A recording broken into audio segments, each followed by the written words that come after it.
The Private Label University, the only show that dares to unlock the secrets to your online selling success so you can start making money and living your dreams. I wanna be a billionaire so freaking bad. With over 35 years of sourcing, private labeling, and importing product for the big chain stores and coaching thousands of entrepreneurs, all while building their personal businesses. Let's welcome our Private Label University hosts, the fabulous, lovable, and cutest dynamic duo, Karen and Neil Gwartzman. So hello everyone, we are the Private Label University China, and we are coming to you uncensored and live right here in beautiful Colorado, USA. So for many of you, we are new faces, but here in the US, we are known as the Private Label University, a place where entrepreneurs can go to learn how to source, import, and private label products from all over the world so that they can then bring them into the USA and start selling them in either their retail chain stores or on online sites like Amazon or eBay. We at the Private Label University teach entrepreneurs the ins and outs of how to find the right product for their market and how to import it. We have over 35 years of importing and exporting experience, and we have been working all across Asia, India, Europe, and of course North America and South America, and many other countries around the world, importing products for and private labeling products and distributing products for some of the large retail chain stores in North America, like Walmart and Michaels, Toys R Us, Hobby Lobby, just to name a few. And over the years, with the boom and rise of the entrepreneurship, with entrepreneurs growing and growing, including retailers and online sellers, many of them have reached out to us to help them, to teach them how to import and source products and private label products so they too can start businesses and start making money. We have seen a huge success with our clients making millions of dollars a year. So one of the biggest areas that we teach our students is how to build relationships with overseas suppliers, because most of our business and relationships have been growing for the past 30 years in Asia, and we have been teaching the North American businesses how to build these relationships stronger so that more business can be done with Chinese companies.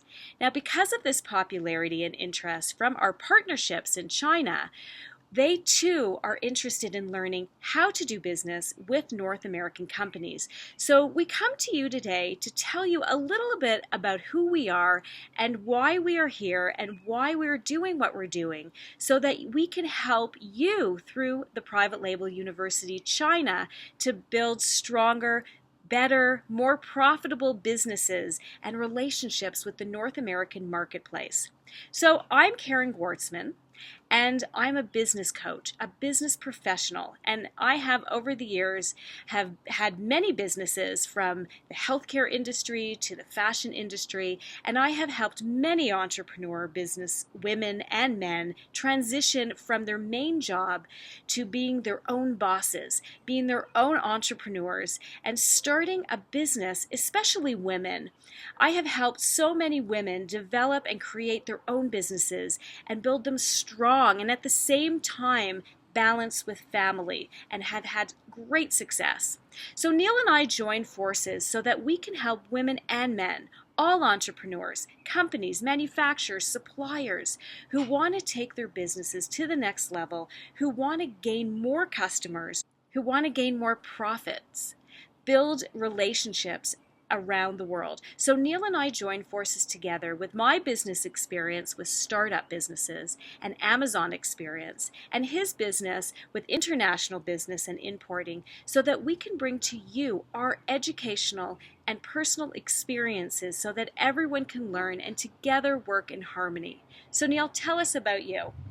你们好，我叫 Gwartzman Neil, and I have been doing business and I've been importing products from around the world for over 35 years. And I started in Canada, in a family business, and I grew it internationally over the last 35 years. And most of my business is done in Asia, of course in China, in Taiwan, in Hong Kong, from the north parts of Harbin to the southern parts of Guangzhou and Shenzhen, and I have built tremendous, strong relationships all over China. And I have seen so many issues and problems that come up during business relationships with North American companies. And it's very frustrating. And over the last 30 years, I have learned so much from both sides. And my mission is to help both sides work together so that both sides are happy and making great profits. So together, Karen and I form the Private Label University so that we can teach entrepreneurs around the world how to do business regardless of your culture and barriers and your business ways. So please join us each week as we bring to you information and training to help you in the success of your business, all of which will help you grow your customer base and relationships with the North American marketplace. We encourage you to visit our website over at www.privatelabeluniversity.com, where you will find at the very top of our screen, the very top of that page, a button that says leave us a voice message. Ask us a question and we will add it to our videos that we record each week, and we're going to answer your questions. Or you can find us on WeChat and ask us a question there and we will answer it in our videos. We are not marketers, we are real people sharing business expertise with all of you. And as you can see, we have no special video touch-ups or anything like that. We are coming to you live and real. So each week, join us and learn about who we are and how we can help you grow your business. So today we want to talk to you about the 5 misbeliefs, the false impressions that we hear Asian business people think about their North American customers. And again, this is not to show disrespect. This is just to give you the information that we've learned and experienced over the years. And remember, these are misbeliefs, and we believe that they are not true. So the first misbelief is that all Americans are rich. And again, as Karen mentioned, these are what we have seen over many, many years, that many people in Asia, they believe what is about people in America. So as Karen said, that all American people are rich. Of course, America is a huge place, and there's many companies, there's many small companies, and there's many companies that are not so big and are not so wealthy, but they work very hard, they try very hard, and for them, much like businesses around the world, they want to prosper. So are all American people rich? No, they're not. But there are many who work hard, and their goal is to be rich someday. Mm-hmm. And just so you know, a lot of the American companies, actually, in fact, all the American companies all started off small, as small companies. And the history of America, in North America, in Canada, and in USA, that it is built on small companies. It's built the growth of many of the big companies that have started, like Walmart, started from a small company, but they grew and prospered and became the size that they are now. And they became that way because of building relationships. Mm-hmm. And keeping customers happy and learning the ways that their customers are seeking from them. Mm-hmm.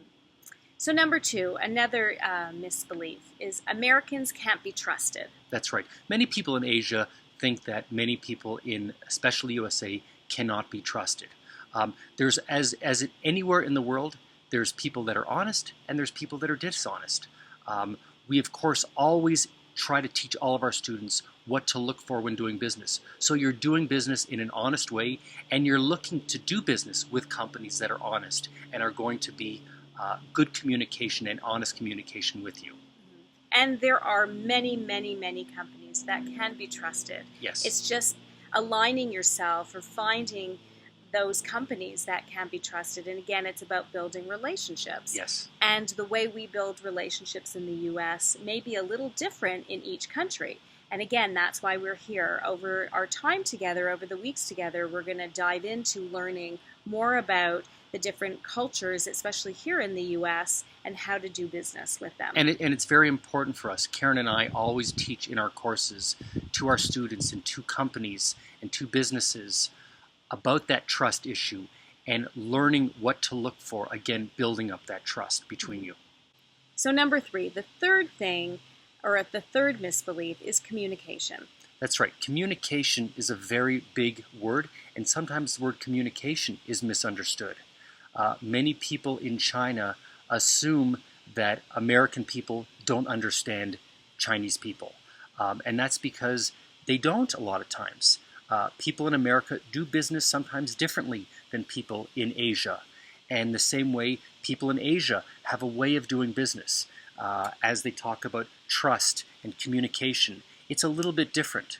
So people in Asia must understand that with that communication barrier, whether it be language or business, that there has to be an understanding of what each side is meaning. And again, we go over that in many of our programs and our videos explaining the best way and what communication means between companies in Asia and companies in America. And I think also to mention, and we do talk about this a lot, and we will have, actually we should probably do a video on this, on communication, just on communication. But I think also in the American language, in the English language, there's lots of slang. There's lots of words that you can't translate. And that becomes very confusing and misleading to people on the other side. So people in Asia, when you're trying to understand what an American customer is trying to explain, a lot of slang or a lot of English words that aren't in the dictionary are being used, and there's a lot of miscommunication that goes on there as well. So again, understanding and asking for clarification is not impolite, but is always needed. You always want to make sure that you're double checking, you're double asking more than once, again, the same question, even though you're asking the same question over and over and over again, to let them understand it's for clarity. 对, as we'd say in China, 对. So 4, the Americans know more than the Asians. Misbelief. Many people in China believe that all Americans maybe are well-educated, and that some people in China, some companies, believe that American people will know more than them. This is very untrue.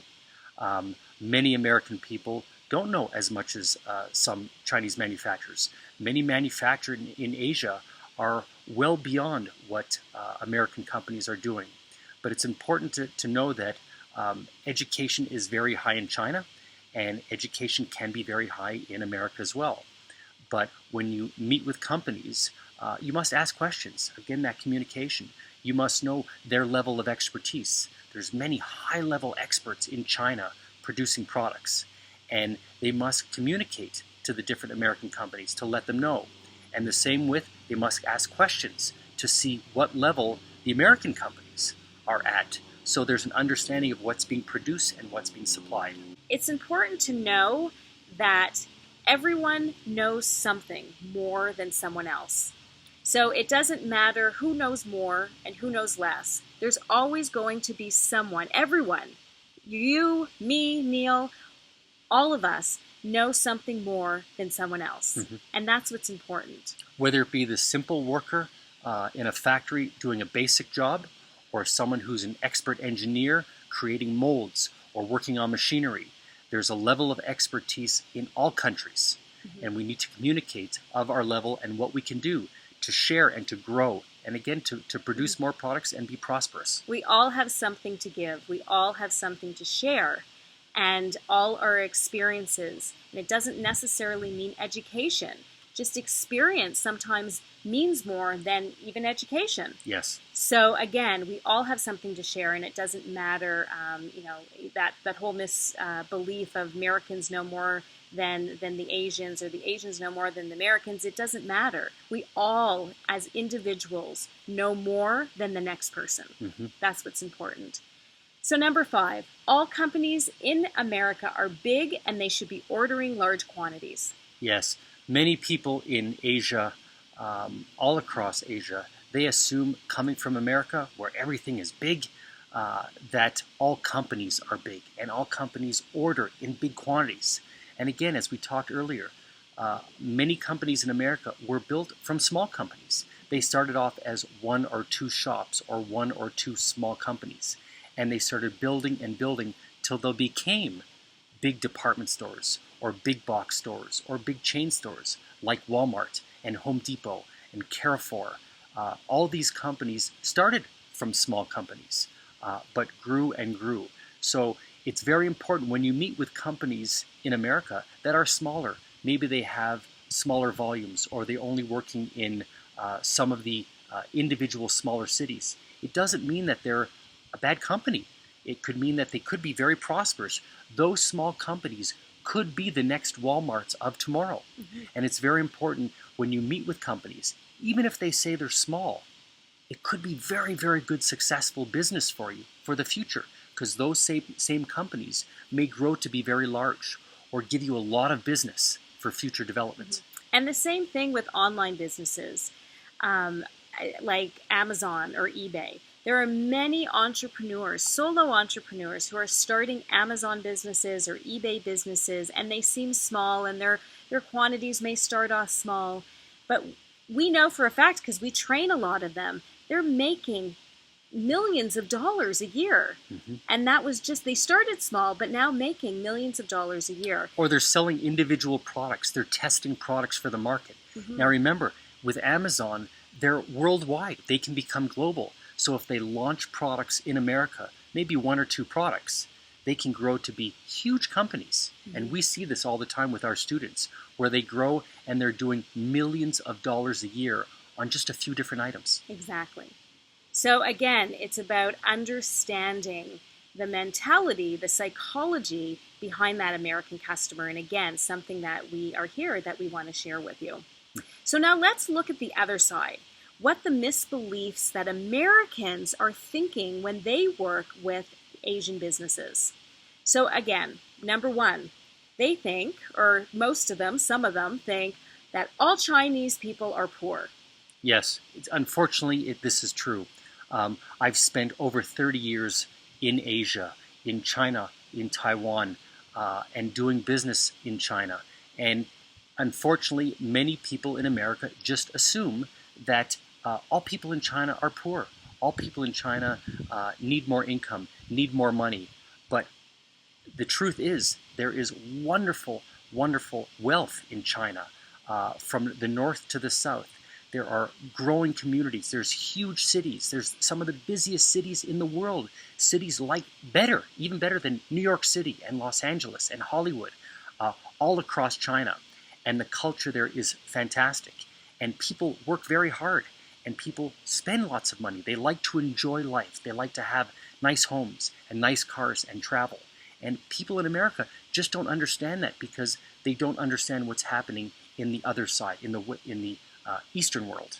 And that's what we teach a lot of our clients about these misconceptions, so that they can get a better idea of how to work and do better business with businesses over in Asia. So number two, Chinese can't be trusted. You know, on both sides, in Eastern world and Western world, as I mentioned before, there's good companies and there's bad companies. There's companies you can trust, and there's companies you can't trust. This goes in all businesses. And again, working in China from north to south. So I've worked in cities all across China from north to south. In Harbin, in Anshan, Anhui, in Hangzhou, in Shanghai, in Shenzhen, in Wuxi, in Fujian, everywhere, Fuzhou, so many places. And you know what? I've met good companies and I've met bad companies. I've met companies that are hanhao and companies that are puhao.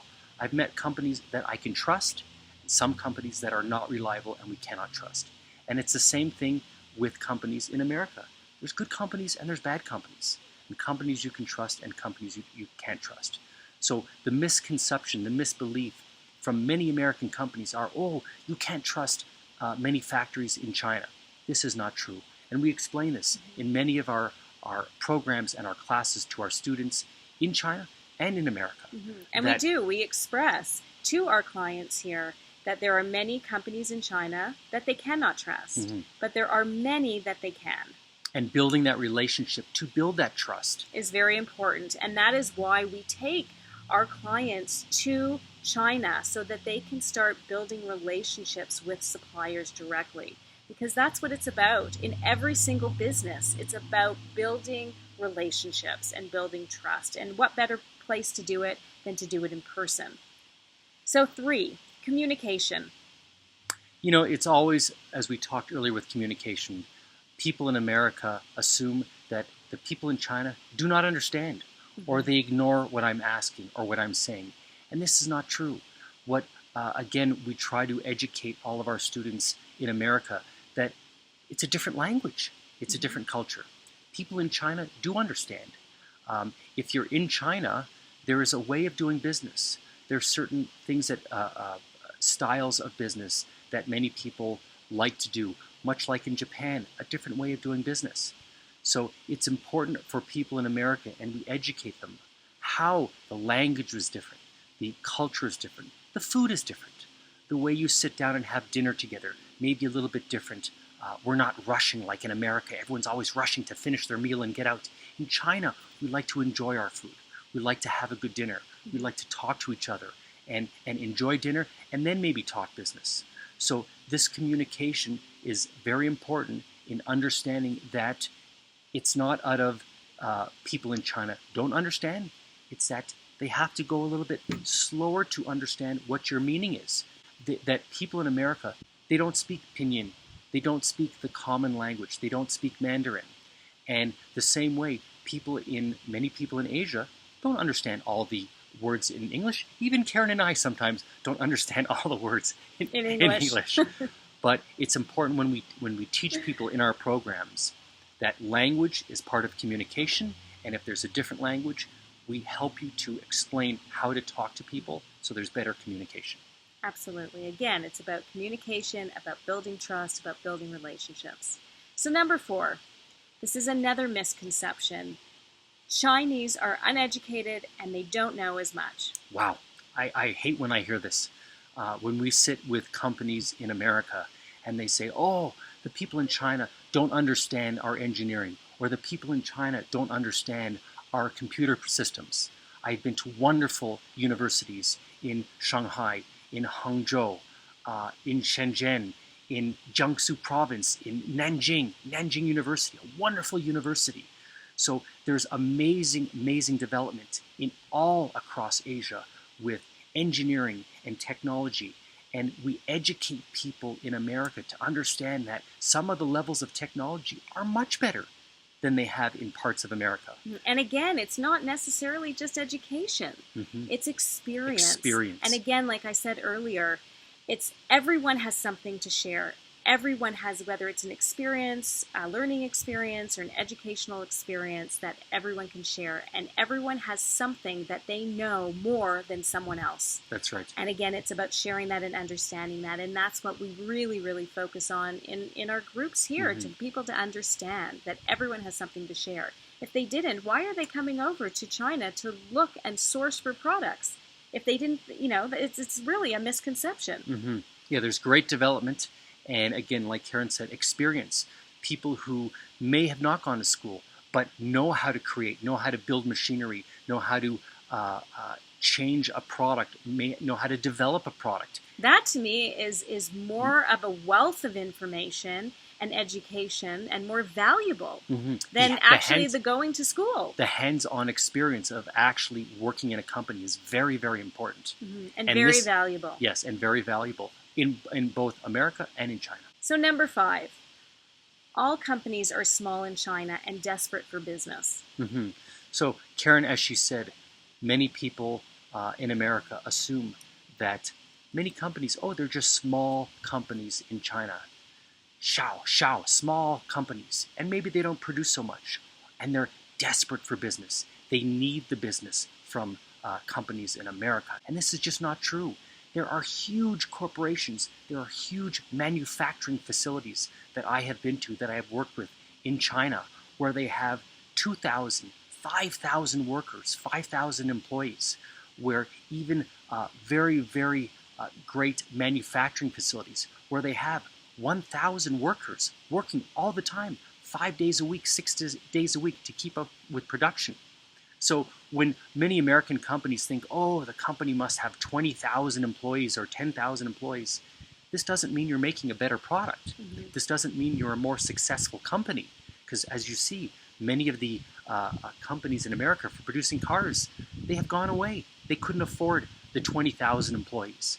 So many companies in China, even small companies, they're not desperate for business because they don't just do business in America. They do business in Europe. They do business in the Middle East. They do business in Australia.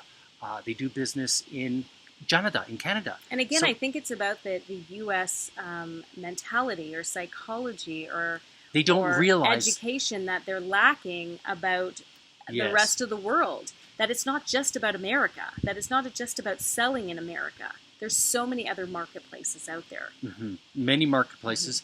And, a lot of people in America don't realize that there's over 1 billion people in China. It's much bigger than the USA. Much, much bigger. And there's many more factories and more production and more technicians there and more universities there. And again, it's flourishing. So we explain to all of the companies and all of the entrepreneurs that we teach and we meet with in America that it's very important to understand the size of China and what they can do from north to south. So you can see business, whether it's in North America or Asia, we all have the same concerns. We all have similar misbeliefs that we all believe in. Business is business everywhere. It's about overcoming these misconceptions, these misbeliefs on both sides, so that everyone can then benefit and work in harmony. So there are so many opportunities and billions of people in the world. How wonderful would it be if we could all come together and share in all aspects of wealth? So let us be your bridge to educate you with doing business in America while living in Asia, so you can understand both sides and what we're all looking for. Our mission is to bring us all together to help grow the Asian business community so together we can prosper. So we at the Private Label University China, Karen and Neil Gwartzman, that's who we are. So you see our faces. We're going to be something that you are going to see often because we're here to share with you. So join us. We have a YouTube channel, Private Label University. There's a ton of information there. And also don't forget, go over to our website at www.privatelabeluniversity.com. There's a ton of information there. And you can click at the top of the page. It says, leave us a voice message. You can leave us questions there, and we will answer them on a video and give you some information and some training. Any questions that we do get, we will answer them for you. So we look forward to growing with you and getting to know each and every one of you. 谢谢你，再见。 I wanna be a billionaire so freaking bad. Thank you for joining Karen and Neil Gwartzman at the Private Label University, the only show that dares to unlock the secrets to your online selling success so you can start making money and living your dreams. Remember to visit us over at www.privatelabeluniversity.com for tons of free content. While you're there, leave us a message and we'll air your comments and questions on the show. Listen to us every Sunday at 9 a.m. Mountain Time. The dynamic duo, Karen and Neil, are now signing off.